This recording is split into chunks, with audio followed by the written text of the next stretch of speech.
আসসালামু আলাইকুম প্রিয় পাখাল বন্ধুরা, আপনাদের সবাইকে স্বাগত জানাচ্ছি পোষা পাখির রোগ ব্যাধি চ্যানেলে। তো আজকে বাজরিগার পাখি সহ অন্যান্য পাখির কৃমির কোর্স নিয়ে আলোচনা করব। আমরা মানুষেরা যেমন কৃমিতে আক্রান্ত হই, ঠিক তদ্রূপ পাখিরাও কৃমিতে আক্রান্ত হয় এবং মানুষের যেমন কৃমির ওষুধ খেতে হয়, মানুষকে খাওয়াতে হয়, ট্রিটমেন্ট নিতে হয়, পাখিকেও তেমনই ওষুধ খাওয়াতে হয়, ট্রিটমেন্ট করতে হয় এবং ট্রিটমেন্ট করার পরে পাখি সম্পূর্ণরূপে সুস্থ হয়ে যায়, কৃমিমুক্ত হয়ে যায়। তো আজকে এই ভিডিওতে আমি যেসব বিষয়গুলি নিয়ে আলোচনা করব সেগুলো হলো বাজরিগার পাখি বা অন্যান্য যে কোনো পাখি মূলত কৃমিতে কী কারণে আক্রান্ত হয়, এর কারণটা কী, এর লক্ষণ, কৃমির ক্ষতিকারক দিকগুলি নিয়ে আলোচনা করব।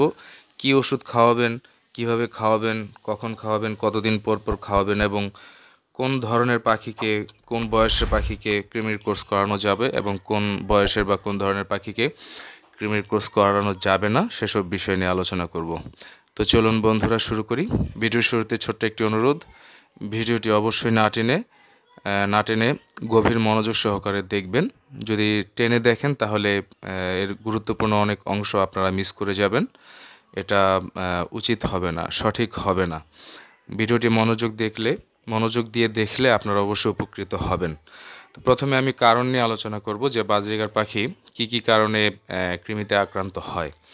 মূলত বাজরিগার পাখি সহ অন্যান্য যে কোনো পাখি কৃমিতে আক্রান্ত হওয়ার মূল কারণটা হলো নোংরা খাবার পানি, নোংরা খাবার এবং অন্য যে পাখির দেহে কৃমি এবং কৃমির ডিম লেগে থাকে সেসব পাখি থেকে এক পাখি থেকে আরেক পাখি আক্রান্ত হতে পারে কৃমিতে।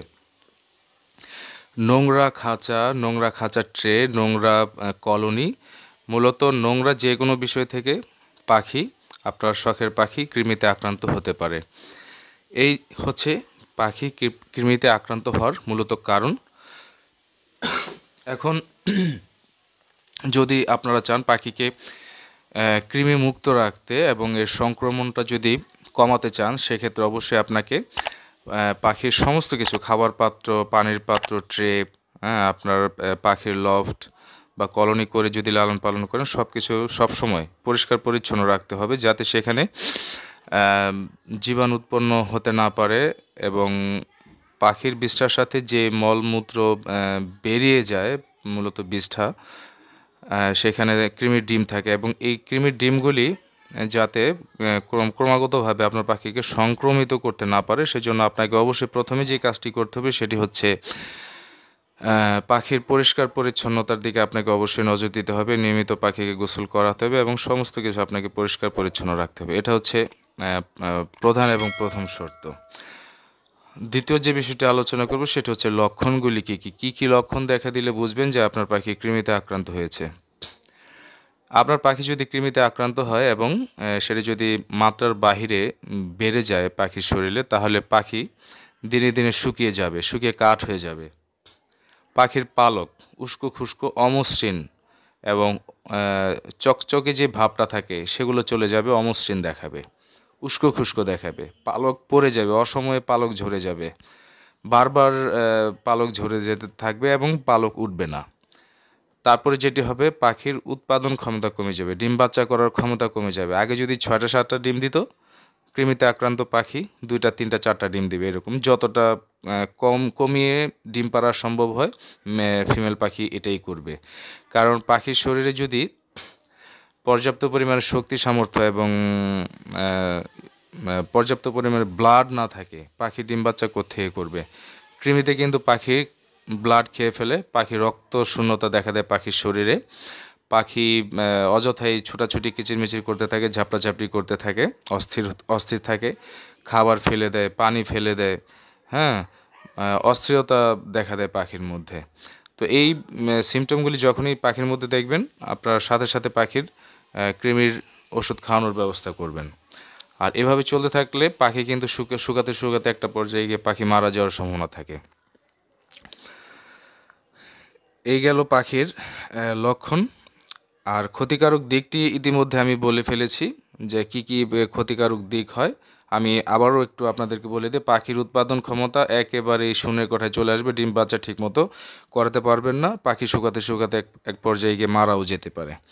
এই হচ্ছে পাখির মূলত ক্ষতিকারক দিক। পাখি আপনি লালন পালন করেন, সেখানে যদি ডিম বাচ্চা না হয়, হ্যাঁ, পাখির খাঁচা যদি একটু ডিম বাচ্চায় ভরপুর থাকে তাহলে এটা দেখতে ভাল লাগে। পাখি কিনে লালন পালন করাটা তখন সার্থক হয়। আর পাখি কৃমিতে আক্রান্ত হলে কিন্তু এটা সম্ভব নয়, কারণ পাখি চরম পর্যায়ে অপুষ্টিতে ভুগতে থাকে, পুষ্টিহীনতায় ভুগতে থাকে। এখন অপুষ্টিতে ভুগতে থাকা পাখি তো আর ডিম বাচ্চা করতে পারে না। এখন প্রশ্ন হচ্ছে যে আমরা কারণ, লক্ষণ এবং এর ক্ষতিকারক দিকগুলি জানলাম, যে পাখির দেহে কৃমি হলে কি হয়, ক্ষতিকারক দিকগুলো কী কী। এখন প্রশ্ন আসে যে আমরা পাখিকে কী ধরনের ওষুধ খাওয়াবো, কিভাবে খাওয়াবো, কতদিন খাওয়াবো, কোন পাখিকে খাওয়ানো যাবে, কোন পাখিকে খাওয়ানো যাবে না। বাজারে ভেটেরিনারি যে ফার্মেসি দোকানগুলো আছে সেখানে আপনারা অনেক ধরনের কৃমিনাশক ওষুধ আপনারা পাবেন। এর মধ্যে আমি যেটা ব্যবহার করি, আমি দুইটি ওষুধ ব্যবহার করি, দুই ধরনের, দুটি কোম্পানির দুটি ওষুধ। একটি হচ্ছে পেরাভেট আর একটি হচ্ছে রেনাটা কোম্পানির এভিনেক্স। এই পেরাভেট আর এভিনেক্স আমি ওলট পালট করে ব্যবহার করি।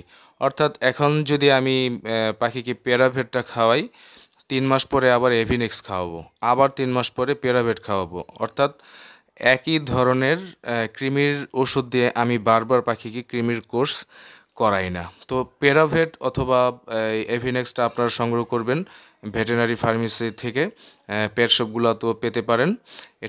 এই ওষুধটা মূলত ডিজাইন করা হয়েছে পশু পাখির জন্যেই। পশু পাখির দেহে যে বিভিন্ন ধরনের কৃমি হয়, এই সমস্ত ধরনের কৃমিগুলোকেই মেরে ফেলতে এবং পরিষ্কার পরিচ্ছন্ন করে দিতে সক্ষম এই ওষুধগুলা।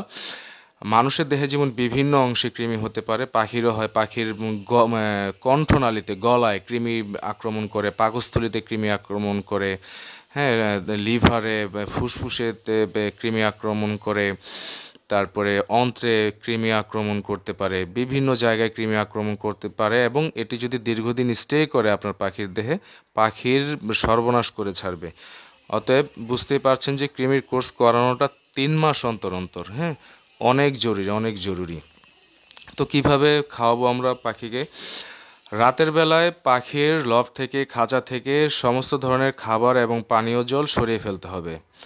সকালে 1 লিটার পানিতে 1 গ্রাম ওষুধ গুলিয়ে, আপনি যদি পেরাভেট ব্যবহার করতে চান করতে পারেন, অথবা যদি এভিনেক্স ব্যবহার করতে চান সেটাও করতে পারেন, আপনার ইচ্ছে। তো পেরাভেট হোক আর এভিনেক্স হোক, 1 লিটার পানিতে 1 গ্রাম দিয়ে 1 গ্রাম পরিমাণ পাউডার গুলিয়ে এটাকে ভালোভাবে মিক্স করে, নেড়ে চেড়ে ভালোভাবে গুলিয়ে সকালবেলায় সাধারণ খাবার পানি হিসেবে আপনি পাখিকে খেতে দিবেন।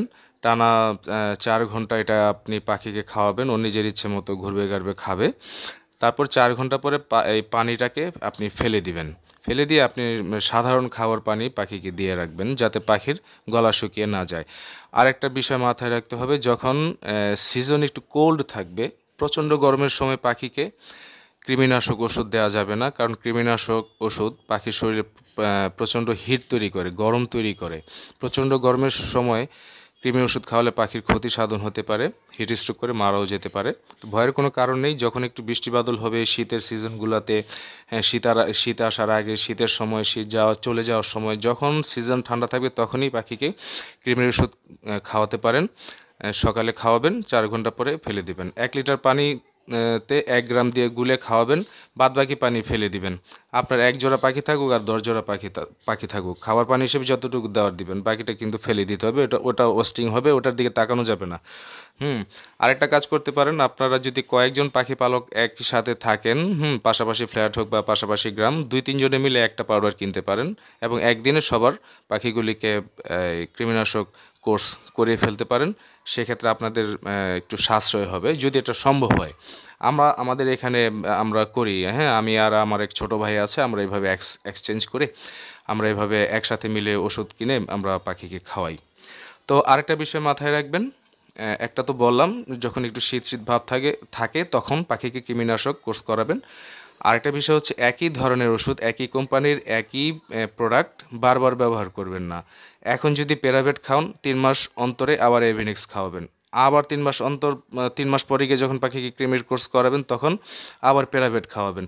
এভাবে অদল বদল করে বিভিন্ন কোম্পানির বিভিন্ন ধরনের ওষুধ খাওয়াবেন। একই ধরনের ওষুধ বারবার খাওয়ালে হয় কি পাখির শরীরে ওই ওষুধটা আর কাজ করতে চায় না। সেক্ষেত্রে যাতে ওষুধ ঠিকঠাকভাবে কাজ করে সেই জন্য আপনাদেরকে ওষুধ একটু ওলট পালট করে ব্যবহার করতে হবে। এক এক সময় এক এক কোম্পানির এক এক ব্র্যান্ডের ওষুধ আপনাদের খাওয়াতে হবে এবং সেটা 3 মাস অন্তর অন্তর কিন্তু আপনারা পাখিকে কৃমির কোর্স করাবেন। তাহলে সদা সর্বদা সব সময় পাখি কৃমিমুক্ত থাকবে এবং পাখির ঝলমলে চকচকে ত্বক থাকবে। পাখি ডিম বাচ্চা ভালো করবে, পাখির ক্ষুধা ঠিক থাকবে এবং রক্ত স্বল্পতায় পাখি ভুগবে না। এরপরে যে বিষয়টি সেটি হচ্ছে কোন পাখিকে খাওয়ানো যাবে না, কী ধরনের পাখিকে আমরা কৃমির কোর্স করাবো না। যে পাখি ডিম বাচ্চা করেছে, হ্যাঁ, বাবা মা বাচ্চা পাখিকে খাওয়াচ্ছে, এই ধরনের পাখিকে কৃমির কোর্স করানো যাবে না। কারণ পাখি নিজে যে পানিটা খায় সেই পানিটা গিয়ে ওদের বাচ্চাকে খাওয়ায়। এখন এই পানিটা যদি বাচ্চাও খায়, বাচ্চা মারা যাওয়ার চান্স থাকে। অন্তত বাচ্চা একটু বড় হয়ে গেলে, যখন পশম পালক ঠালক উঠে বড় ঠড় হয়ে যাবে, উঠতে শিখে যাবে, তখন প্যারেন্টসকে কৃমির কোর্স করাতে পারবেন। অর্থাৎ বাচ্চাগুলি যখন একটু অ্যাডাল্টের পর্যায়ে চলে আসবে তখন খাওয়াতে পারবেন।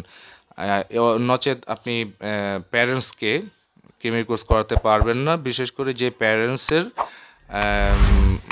দায়িত্ব রয়েছে বাচ্চা পাখিকে খাওয়ানো, লালন পালন করা, যে নিজে খায় এবং বাচ্চাকে খাওয়াচ্ছে, এ ধরনের পাখিকে কিন্তু কৃমির কোর্স ভুলেও করাবেন না। 1 মাস বয়সী পাখির বাচ্চাকেও কৃমির কোর্স করানো যাবে না। কমপক্ষে 3 মাস বয়সের পরেই করালে আমি সবচেয়ে বেটার মনে করি। সেক্ষেত্রে পাখি সেফ থাকে। তো বন্ধুরা, আজকে কৃমির কোর্স সম্পর্কে আমার যে অভিজ্ঞতা এবং গুরুত্বপূর্ণ টিপসগুলি আমি আপনাদের সাথে শেয়ার করলাম। আশা করি আজকের এই ভিডিও আপনাদের ভালো লাগবে এবং অনেক উপকারে আসবে। ভবিষ্যতে আবার নতুন কোনো টপিকস নিয়ে আপনাদের সামনে হাজির হব এবং কথা বলবো, এবং সে পর্যন্ত আপনারা এবং আপনাদের পাখিগুলা ভালো থাকুক, সুস্থ থাকুক, এই কামনা করে আমি বিদায় নিচ্ছি। খোদা হাফেজ।